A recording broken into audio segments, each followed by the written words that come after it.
హెబ్రోను దైవజనుల్ని విశ్వాసుల్ని ప్రత్యేకంగా గమనిస్తున్నాను నేను. వింతగా ఉంది నాకు. ఇప్పటి వరకు నాకు దృష్టిలోకి వచ్చిన వాళ్ళలో, మన తరంలో నాకు దృష్టిలోకి వచ్చిన వాళ్ళలో హతసాక్షులైన వాళ్ళలో ఎక్కువ మంది హెబ్రోను వాళ్ళు ఉన్నారు. బొల్లాపల్లి దగ్గర హతసాక్షి అయిన సుబ్బరావమ్మ హెబ్రోన్ విశ్వాసే. వికారాబాద్ దగ్గర హతసాక్షి అయిన సంజీవయ్య సంథింగ్ దైవజనుడు హెబ్రోను సేవకుడే. మొన్న నిద్రించిన దైవజనుడు కూడా, హతసాక్షి అయిన దైవజనుడు కూడా హెబ్రోను సేవకుడే.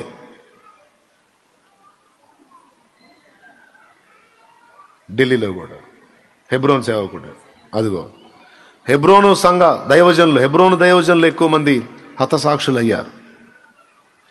ఎందుకంటే మిగిలిన సంఘాలు వేరు, హెబ్రోను వేరు. హెబ్రోను బాహాటంగా సువార్త ప్రకటిస్తారు, ప్రజల్లోకి వెళ్తారు. వాళ్ళ ఓర్పు సహనం స్పెషలే. ఆ సువార్త చెప్తుంటే వాళ్ళని తిట్టి కొట్టి దూషించి తరుముతా ఉంటే గొర్రెపిల్ల కనపడేది అక్కడ వాళ్ళని చూస్తే మనకి. అదే ప్లేస్లో నువ్వు నేను ఉన్నావు అనుకో, కరపత్రాల సంచి ఆడబెట్టి సువార్త పోయి ఇక మన గురించి జనం దుర్వార్తలు చెప్పేటట్టు అయింది అక్కడ.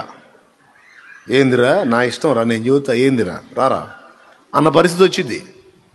కానీ వాళ్ళు అలా చేయరు. అంత ఓర్పు అలా నేర్పాడు భక్త సింగ్ గారు. సహోదరుడు భక్త సింగ్ మహనీయుడు అలా నేర్పాడు. ధైర్యంగా ప్రజల్లోకి వెళ్ళి సువార్త ప్రకటించటం,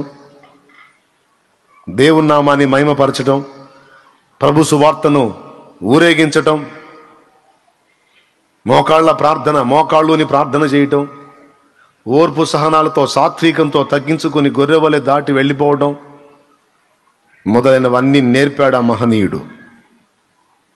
గొప్ప భక్తులండి. వాళ్ళ పాదాలు కడగడానికి కూడా అర్హత లేని అంత గొప్ప భక్తులు వాళ్ళు. వాళ్ళ గురించి కూడా తేలిగ్గా మాట్లాడే దరిద్రులు తయారయ్యారు ఇప్పుడు. అలాంటి గొప్ప గొప్ప దైవజనులు వాళ్ళ కాళ్ళ గోటి ఖరీదు కూడా చేయనటువంటి పనికిమాలినోళ్ళు వాళ్ళని ఎగతాళి చేసేవాళ్ళు తయారయ్యారు ఇప్పుడు. పిల్లొచ్చి గుడ్డుని ఎక్కిరిచ్చిందంట కదా, అంతేనా? దేవునికి స్తోత్రం కలుగును గాక. ఎవరైనా హతసాక్షి అయ్యారు, శ్రమ పొందుతున్నారు, ఇబ్బంది పడ్డారు అంటే అనుమతి, ఆయన సెలవు అయిందంతే.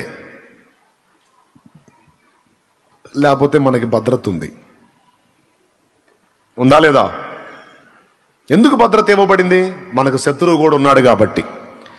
దైవ చిత్త ప్రకారం మనం పని చేయకుండా వాడు నిరంతరం అడ్డగిస్తూ ఉంటాడు కాబట్టి మనకి భద్రతను ఏర్పరిచాడు తండ్రి. ఎందుకు భద్రత ఏర్పరిచాడు? దేవుని పిల్లలమైనందుకు శత్రువు మనల్ని టార్గెట్ చేస్తాడు.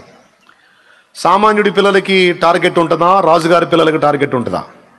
శత్రువుల నుండి. నేను కొంచెం వాల్యూ పెంచుతున్నాను, మీరు సౌండ్ పెంచండి. రాజుగారి పిల్లలకే డేంజర్, ఎందుకంటే పిల్లల్ని పయనం చేస్తే నెక్స్ట్ ఉండదు కాబట్టి.